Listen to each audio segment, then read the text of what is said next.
City news తెలుగుకి స్వాగతం. ఈనాటి వార్తా విశేషాలు. రెవెన్యూ శాఖపై ముఖ్యమంత్రి చంద్రబాబు సమీక్ష నిర్వహించారు. ఈ సమావేశంలో రెవెన్యూ శాఖలో పరిస్థితులు, మదనపల్లి ఫైల్స్ దగ్ధం ఘటన లాంటివి జరగకుండా తీసుకోవాల్సిన చర్యలపై అధికారులతో చర్చించడం జరిగింది. భూ యజమానులకు ఇచ్చే పట్టదారు పాసు పుస్తకాలపై ప్రభుత్వ రాజముద్ర ఉండేలా చూసుకోవాలని చంద్రబాబు అధికారుల్ని ఆదేశించారు. తాము రూపొందించిన పట్టదారు పాసు పుస్తకం నమూనాను అధికారులు ముఖ్యమంత్రి దృష్టికి తీసుకువెళ్లారు. గత 5 ఏళ్లలో రెవెన్యూ శాఖలో తెచ్చిన చట్టాలపై అధికారులతో చర్చించారు. సంస్కరణల పేరుతో కొత్త చట్టాలు తెచ్చి అక్రమాలకు పాల్పడిన విధానంపై చర్చించడం జరిగింది. పెరిగిన భూ వివాదాల నేపథ్యంలో ప్రజలకు సమస్యలకు పరిష్కారం కోసం తీసుకురావాల్సిన చర్యలపై చర్చించడం జరిగింది. ల్యాండ్ గ్రాబింగ్ అరికట్టేలా కొత్త చట్టాలు తేవాల్సిన అవసరం ఉందా, ఎటువంటి కొత్త చట్టాలు తీసుకొని రావాలి అని అధికారుల్ని ముఖ్యమంత్రి చంద్రబాబు చర్చించుకున్నారు. తన సుదీర్ఘ అనుభవంతో సంపద సృష్టిస్తానని చెప్పిన ముఖ్యమంత్రి చంద్రబాబు నాయుడు ఇప్పుడు హామీలపై నాలిక మడతేస్తున్నారని, దీనిపై డిప్యూటీ సీఎం పవన్ కూడా మౌనంగా ఉండిపోయారని వైఎస్ఆర్సీపీ మాజీ ఎమ్మెల్యే టీచర్ సుధాకర్ బాబు మండిపడ్డారు. తాడేపల్లి పార్టీ కేంద్ర కార్యాలయంలో ఆయన మీడియాతో మాట్లాడారు. ఎన్నికల ముందు ఆర్భాటంగా ప్రకటించిన సూపర్ 6 పై చంద్రబాబు యథావిధిగా యూటర్న్ తీసుకున్నారని అన్నారు. అందుకే రాష్ట్ర ఆర్థిక పరిస్థితి చూస్తే భయం వేస్తుంది అంటూ డ్రామాలు ఆడుతున్నారని మండిపడ్డారు. టీడీపీ కూటమి ప్రకటించిన పథకాల అమలు సాధ్యం కాదని, ఎన్నికల ముందు తాము పేర్కొన్న తనకు సంపద సృష్టించడం తెలుసునంటూ చంద్రబాబు గొప్పలు చెప్పి ఇప్పుడు కాడి ఎత్తేశారని దుయ్యపట్టారు. ప్రజలకు ఇచ్చిన హామీల విషయమై వారి నాలుక మడతపడుతున్న విధానాన్ని ఆంధ్ర రాష్ట్ర ప్రజలకు చెప్పదలుచుకున్నాం.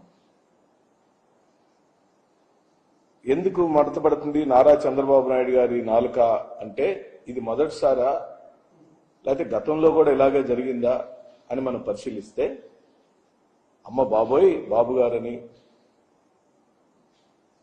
అమ్మ బాబు గారు అని ప్రజలు ముక్కు మీద వేలేసుకుంటున్నారు. వారు ప్రధానంగా 50 రోజులు పరిపాలించిన తదుపరి అసెంబ్లీ సాక్షిగా ఆన్ రికార్డ్ వారిచ్చిన హామీలు చూస్తే ఆయనకు భయం వేస్తున్నట్టుగా ఒక ఎక్స్ప్రెషన్ ఇచ్చారు. ఎన్నికలకు ముందు వారు ఇస్తున్న హామీలు అమలుపరచలేరని, అవి అమలుకు సాధ్యం కావని వైఎస్ఆర్ కాంగ్రెస్ పార్టీ మాలాంటి వాళ్ళందరూ చెప్తున్నప్పుడు, మీలాంటి పాత్రికేయ మిత్రులు వారిని అడిగారు, వైఎస్ఆర్ అమలుకు సాధ్యం కావంటున్నారండి, మీరు ఎలా దీన్ని అమలుపరచగలుగుతారని నారా చంద్రబాబు నాయుడు గారిని పాత్రికేయ మిత్రులు వైఎస్ఆర్ కాంగ్రెస్ పార్టీ తరఫున అడిగినప్పుడు, నాకు సుదీర్ఘమైన రాజకీయ అనుభవం ఉంది, నేను చేసి చూపిస్తాను, సంపదను ఎలా సృష్టించాలో నాకు అపారమైన అనుభవం ఉంది కాబట్టి నేను ఇచ్చిన హామీలన్నిటినీ అమలు పరుస్తానని అన్నారు. ఆ సందర్భంలోనే మళ్ళీ విలేకరులు ఏమని ప్రశ్నించారంటే, మీరే కదా 1 నెల 2 నెలల క్రితం ఎన్నికల ప్రచారంలో మరో శ్రీలంక కాబోతుంది ఆంధ్రప్రదేశ్, మరో సొమాలియా కాబోతుంది ఆంధ్రప్రదేశ్, ఈయనిచ్చే అనగా జగన్మోహన్ రెడ్డి గారు ఇస్తున్నటువంటి సంక్షేమ పథకాల వల్ల రాష్ట్రం నాశనం అవుతుందని నారా చంద్రబాబు నాయుడు గారే అన్న విషయాన్ని వారు జ్ఞాపకం చేశారు. మీరే అన్నారు కదా సంక్షేమ పథకాలని వృధా అని, సంక్షేమ పథకాలు ఏవి అవసరం లేదని, మళ్ళీ మీరే ఇప్పుడు సూపర్ 6 పేరుతో ఈ పథకాలన్నీ మీరు అనౌన్స్ చేశారు, ఇవి సాధ్యం కావని వైఎస్ఆర్ పార్టీ వాళ్ళు అంటున్నారు. అన్నప్పుడు నేను చేసి చూపిస్తానని ఇన్ని సంవత్సరాల అనుభవం ఉన్న చంద్రబాబు నాయుడు గారు ఈ రాష్ట్రానికి మాటిచ్చారు. నిజంగా మాకు ఆనందం కలిగింది. చంద్రబాబు నాయుడు గారు సూపర్ 6 అంతా అమలు పరిస్తే చూడాలని మేము మనస్ఫూర్తిగా కోరుకున్నాం. 50 రోజుల పాటు ఎదురు చూసాం. ఇప్పటికే ఇసుక పాలసీని ఏ విధంగా కప్పదాటు వ్యవహారంతో చేశారో మనం చూసాం. మద్యం పాలసీని ఏ విధంగా చేస్తున్నారో చూసాం. ఇసుక అక్రమ త్రవ్వకాలు రవాణాను అధికారులు పూర్తి స్థాయిలో అరికట్టాలని జిల్లా కలెక్టర్ జె వెంకటమురళి హెచ్చరించారు. ప్రజా సమస్యల పరిష్కార వేదిక కార్యక్రమం సోమవారం స్థానిక కలెక్టరేట్ లో జిల్లా కలెక్టర్ అధ్యక్షతన జరిగింది.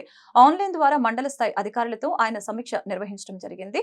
జిల్లా నలుమూలల నుంచి వచ్చిన బాధితులు వినతి పత్రాల ద్వారా తమ సమస్యల్ని కలెక్టర్ కి విన్నవించుకోవడం జరిగింది. తన పరిధిలోని వాటిని ఆయన తక్షణమే పరిష్కార మార్గం చూపగా, మిగిలిన వాటిని పరిశీలన, మరికొన్ని వాటిని విచారించాలని సంబంధిత అధికారులకి ఆదేశాలు జారీ చేయడం జరిగింది. ఈ కార్యక్రమంలో జిల్లా సంయుక్త కలెక్టర్ బి సుబ్బారావు, జిల్లా రెవెన్యూ అధికారి CH Satyababu, RDO G Ravinder, ఆయా శాఖల జిల్లా అధికారులు తదితరులు పాల్గొన్నారు.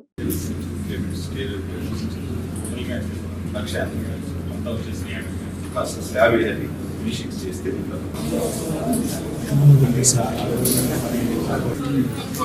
అది ఆ ప్రభుత్వ స్థలంలో దొంగ కొట్టాలు పుట్టించి చేస్తున్నారు.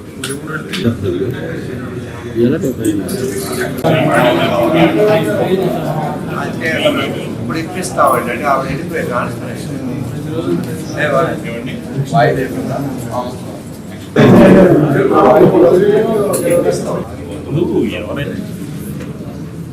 డిఎన్డిఓ రేపల్లె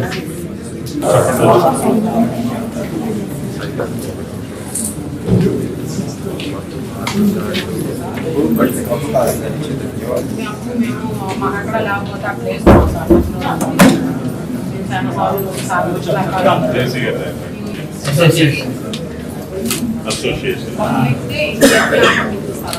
తీసుకుని చెప్పారో గారికి రాసినాం రాస్తే వాటికి స్థలం ఇచ్చాడు కదా అవి వచ్చిన తర్వాత అవి వచ్చిన వాళ్ళకి లేకుండా ఇందాక వచ్చినవిడిగా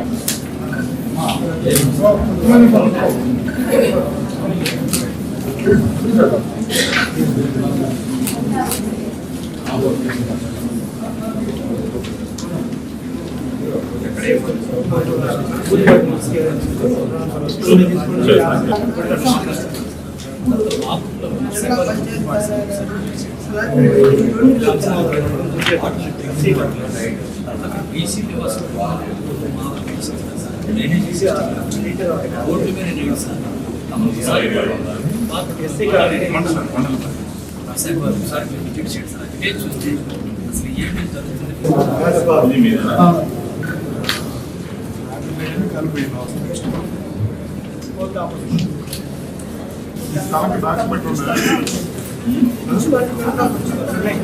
ఏంటంటే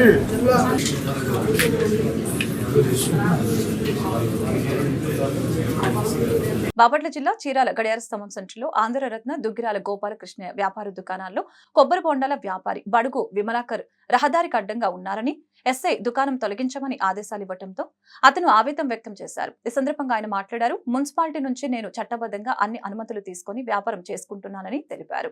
ఒక దళితుడి పట్ల ఈ విధంగా వ్యవహరించడం చాలా బాధాకరమైన విషయమని తెలిపారు.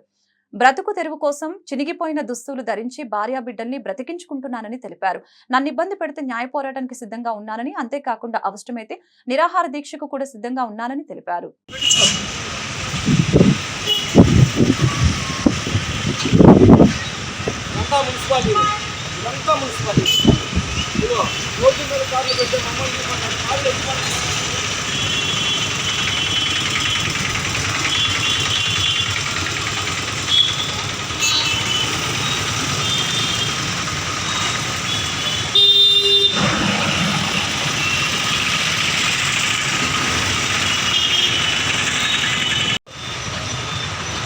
ఒక దళితుడైన నేను చీరాల పురపాలక సంఘంలో చట్టబద్ధంగా రూములు లీజుకి తీసుకొని బ్రతుకు తెరువు కోసం కొబ్బరి బొండాల వ్యాపారం చేసుకుంటూ ఉంటే చూస్తూ ఉన్నారు.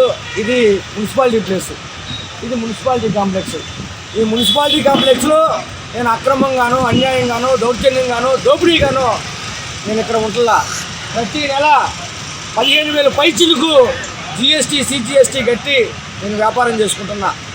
గత 2 నెలలుగా నా మీద కక్ష కట్టిన ఇక్కడ టీడీపీ పార్టీ నాయకులు, అలాగే ఇక్కడ ఎమ్మెల్యే ఈరోజు ఆదేశాలతో నన్ను ఈరోజు ఎస్ఐ వచ్చి నేను చేసుకునే వ్యాపారానికి ఏం తిరుగు అని నా మీద దౌర్జన్యంగా తీసేయమని చెప్పడం జరిగింది. నేను ఒకటే అడుగుతున్నా, ఇది చీరాల ప్రజల ఆస్తి, ఇది చీరాలలో మేము ప్రజలు పైన 15 లక్షల రూపాయలు అద్దె కట్టాలా. అద్దెగా అడిగే నాదులు లేని మున్సిపాలిటీలో. అలాగే నేను ఆక్రమణలో ఉంటే నన్ను మున్సిపాలిటీ వాటిని భరించాలా. నేను ఆక్రమణలో లేను కాబట్టి, నేను సజావుగా అద్దె కడుతున్నాను కాబట్టి ఈ రోజు వరకు కూడా నన్ను మున్సిపాలిటీ వాళ్ళు ఒక మాట అనలా, ఒక నోటీస్ ఇలా. అలాగే దుర్మార్గంగా ఏదైతే బాపట్ల జిల్లా గజిట్ ఉందో ఆ గజిట్లో 4వ పేజీలో 20 అంశం నెంబర్ 20లో ఏదైనా సరే మున్సిపల్ కాంప్లెక్స్లో మన హోటళ్ళు, రెస్టారెంట్లు, భోజన హోటళ్ళు, టీ షాపులు మండే కట్టెల పొయ్యిలతో కానీ, బొగ్గులతో కానీ, గ్యాసులతో కానీ, కరెంటుతో కానీ మండే వస్తువులు పెట్టకూడదని చెప్పి అప్పటి జిల్లా కలెక్టరు గజిట్ పాస్ చేస్తే 10 మంది చూసేటట్టు నన్ను ఇబ్బంది పెడతాం ఈ న్యాయవాదిని అడుగుతూ ఉన్నాను. దీని మీద ఎస్పీ గారు వెంటనే స్పందించాలి. ఇదంతా ఇక్కడ ఎమ్మెల్యే మనుషులు వీళ్ళందరూ చేసే రాజకీయ కుట్ర. ఎందుకంటే పైన 15 లక్షల రూపాయలు అద్దె బకాయి ఈ రోజుకి గట్ల. అలాగే మార్కెట్ది చట్టబద్ధంగా 3 నెలల అడ్వాన్స్ ఇంతవరకు గట్ల. అంటే ఎవరు ఏం చేయకపోయినా అడగరు, కానీ ఒక దళితులు మాత్రం రోడ్డు మీద ఉండి వ్యాపారం చేసుకుంటా ఉంటే ఈ వివక్ష తీవ్రమైన వివక్షగా నేను ఖండిస్తూ ఉన్నా. వెంటనే నాకు న్యాయం కానీ జరగకపోతే, ఇలాంటి వివక్షని కానీ మీరు చర్యలు తీసుకోకపోతే, ఇలాంటి అధికారుల మీద కానీ మీరు చర్యలు తీసుకోకపోతే నేను న్యాయ పోరాటం చేస్తాను, అలాగే లీగల్ ఫైట్ చేస్తాను, అలాగే నాకు న్యాయం జరిగేదాకా నిరాహార దీక్ష చేస్తానని తెలియజేస్తూ ఎస్పీ గారు కలెక్టర్ గారు ఎవరితో స్పందించాలని తెలియజేస్తూ సెలవు తీసుకున్నాను. బాపట్ల జిల్లా చీరాల గడియార స్తంభం సెంటర్లో ఉన్న శాసనమండలి మాజీ సభ్యులు డాక్టర్ సజ్జా చంద్రమౌళి విగ్రహానికి ఆయన వర్ధంతి సందర్భంగా శాసనసభ్యులు ఎంఎం కొండయ్య యాదవ్, డాక్టర్ సజ్జా హేమలత పూలమాలలు వేసి ఘనంగా నివాళులర్పించారు. ఈ కార్యక్రమంలో తెలుగుదేశం, బీజేపీ, జనసేన నాయకులు, కార్యకర్తలు పాల్గొన్నారు. 27/7/2006లో డాక్టర్ సజ్జా చంద్రమౌళి గారు స్వర్గస్థులయ్యారు. ఇది మీ అందరూ తెలిసిన విషయం. వారి యొక్క ఆత్మకి శాంతి జరగాలని, ఆ కుటుంబ సభ్యులందరూ కూడా మానసికంగా ధైర్యంగా ఉండాలని చీరాల ఎమ్మెల్యేగా నేను కోరుకుంటున్నాను. బలహీన వర్గాల్లో పుట్టినటువంటి డాక్టర్ సజ్జా చంద్రమౌళి గారు వేటపాలెంలో పుట్టి పొన్నూరు వెళ్ళి అక్కడ డాక్టర్ వృత్తి చేపట్టి ఆ తర్వాత తమ సొంత నియోజకవర్గమైనటువంటి చీరాలకి సేవ చేయాలన్నటువంటి అభిప్రాయంతో వారు ఈ నియోజకవర్గానికి వచ్చి 2 పర్యాయాలు ఎమ్మెల్యేగా వారి కాలం ముందు అనేక మందికి పేదలకి అణగారిన వర్గాల వరకు సహాయం చేయడం జరిగింది.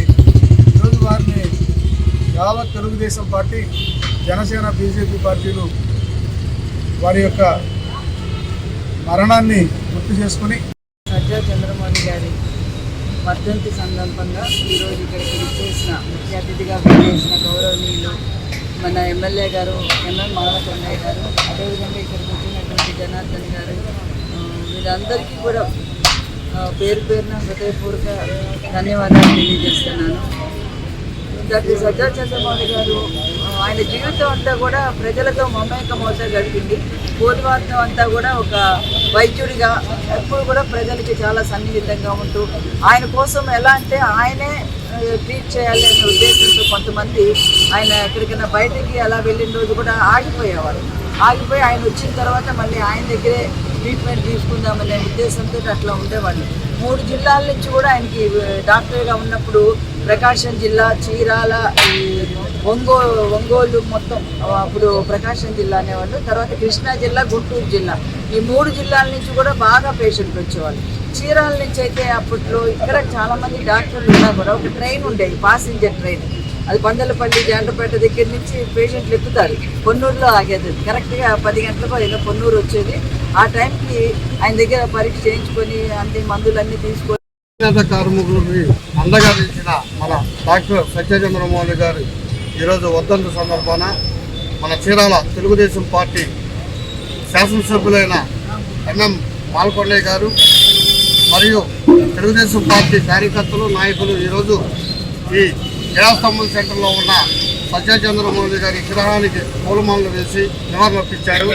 దీనికి ఆయన్ని స్మరించుకొని ఆయన ఆశయాలను ప్రతి ఒక్కటి సూచన తప్పకుండా మేము ఆయన అడుగుజాడలో నడుస్తామని చెప్పి చీరాల ప్రజలందరికీ మనం చేసుకుంటాం.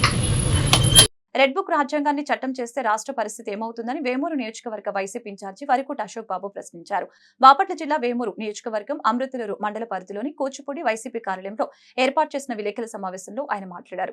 తెలుగుదేశం పార్టీ అధికారంలోకి వచ్చాక రాష్ట్రాన్ని అత్యంత దారుణంగా అరాచకానికి, దోపిడీకి, దుర్మార్గానికి అంతు లేకుండా పోయిందని మండిపడ్డారు. కూటమి పార్టీ శ్రేణులు చేసిన ఆకృత్యానికి నష్టపోయిన వారికి వైఎస్ఆర్ పార్టీ జాతీయ నాయకులు వైఎస్ జగన్మోహన్ రెడ్డి చేదోడుగా ఉన్నారని, ఒక్కొక్క కుటుంబానికి 50,000 చొప్పున వేమూరు నియోజకవర్గంలో 5 కుటుంబాలకి నష్టపరిహారం చెక్కులు అందించడం జరిగిందని తెలియజేశారు. ఈ కార్యక్రమంలో వైఎస్ఆర్ పార్టీ మండల కన్వీనర్ ఎలవర్తి సురేష్ బాబు, చుండూరు ఎంపీపీ జాలాది రుబేన్, పెరికెల పద్మారావు, బొల్లిమంత ఏడుకొండలు, మోదుకూరు హరిబాబు, సిరాజుద్దీన్ తదితరులు పాల్గొన్నారు.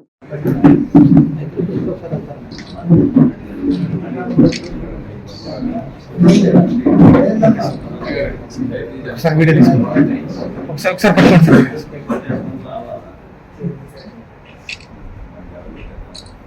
Okay sir. సుధాకర్ రెడ్డి పక్కన ఆ పక్కన వచ్చు, ఆ పక్కన కొల్లూరు మండల నాయకులందరూ చెక్కు పట్టుకోండి.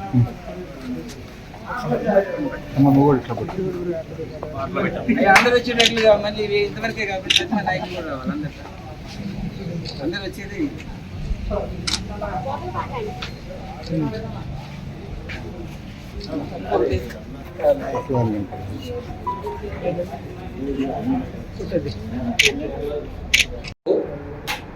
ఎప్పటి నుంచో అనేక ప్రభుత్వాలు మారినాయి, రకరకాల ముఖ్యమంత్రులు ఈ రాష్ట్రాన్ని పరిపాలించారు. ఏంటి ఈ విధానం? ఎప్పుడూ లేనటువంటివి ఈ రాష్ట్రంలో ఈ విధానం ఒక దోపిడీని నేర్పుతున్నారు. ఆ దోపిడీని చట్టం చేస్తున్నారు తెలుగుదేశం పార్టీ, ఈ యొక్క కూటమి ప్రభుత్వం. ఆ అరాచకాలని చట్టం చేస్తున్నారు, దాడుల్ని చట్టం చేస్తున్నారు, మరి చంపేదాన్ని కూడా హక్కుగా చట్టం చేస్తున్నారు. రెడ్ బుక్ రాజ్యాంగం పెట్టేసేసి. మరి నేను అడుగుతున్నా కూటమి నాయకుల్ని, తెలుగుదేశం నాయకులను అడుగుతున్నా, ముఖ్యంగా ఈ రాష్ట్రంలో ఉన్న తెలుగుదేశం కూటమికి సపోర్ట్ చేసినటువంటి గ్రామాలలో ఉండి మీ పెద్దల్ని గ్రామాల్లో పెట్టి మీరు ఎక్కడో ఉంటున్నటువంటి వాళ్ళందరికీ కూడా చెప్తున్నా, ఈ రెడ్ బుక్ రాజ్యాంగాన్ని చట్టంగా చేస్తే ఇదే చట్టాన్ని మరి రేపు అందరూ కూడా అవలంబిస్తే ఈ రాష్ట్రం ఏమైపోతుంది? గ్రామాలలో ఉన్నటువంటి మీ తల్లిదండ్రులు, గ్రామాల్లో ఉన్నటువంటి మీ బంధుమిత్రులు, మరి వాళ్ళ ఆస్తుల్ని రేపొద్దున ఇంకొక పార్టీ వస్తే వాళ్ళు కూడా ఈ రకమే చేస్తే, ఈ రెడ్ బుక్ రాజ్యాంగాన్ని తీసుకుంటే మీ ఆస్తులు మీ దగ్గర ఉంటాయా? దోచుకోవడాన్ని చట్టం చేయొద్దు, మీరు తప్పు చేస్తా ఉన్నారు అని క్లియర్గా మీ కూటమి నాయకులకి చెప్తా ఉన్నాం. విగ్రహాలని ధ్వంసం చేస్తున్నారు, విగ్రహాలని తగలబెడుతున్నారు. ఇళ్లలోకి వచ్చి ఏదో స్థలం లేకుండా రోడ్డు పక్కన లేకపోతే ఇంకో చోట వాళ్ళు జీవనాధారానికి ఒక బంకు పెట్టుకుంటే వరుసన 50-60 బంకులుంటే వాటన్నిటి మధ్యలో ఒకదాన్ని తీసేసేస్తారా? తీసేయండి, అన్ని తీసేయండి. మీరు చట్టం ఒకటి తీసుకున్నప్పుడు అందరినీ లైన్గా తీసేసేయండి, అందరికి ఒకే విధానంగా చూడండి. 20-30 షాపులు ఉంటే అందులో ఉన్న ఒక షాపును మాత్రమే తీసేసి భయభ్రాంతికి గురి చేస్తున్నారు. ఈ వేమూరు నియోజకవర్గంలో నక్కా ఆనందబాబు గారి పేరు చెప్పి పేకాట డబ్బులు వసూళ్లు పేకాట్లు ఆడిస్తున్నారు. మండల నాయకులు రోజు పేకాట ఆడించి వాళ్ళ దగ్గర డబ్బులు ఆనందబాబు గారి పేరు చెప్పి, ఆ పర్టికులర్ అయితే సాయిబాబా అనేటువంటి ఆయన మండల నాయకుడు నక్కా ఆనందబాబు గారి పేరు చెప్పేసేసి పేకాట్లాడించి, లంకల్లో పేకాట్లాడించి డబ్బులు తీసుకుంటున్నాడు. కోడి పందాలు వేయించి డబ్బులు తీసుకుంటున్నాడు. ఈ వార్తలు ఇంతటితో సమాప్తం. మరొక బులెటిన్లో మళ్ళీ కలుద్దాం. నమస్కారం.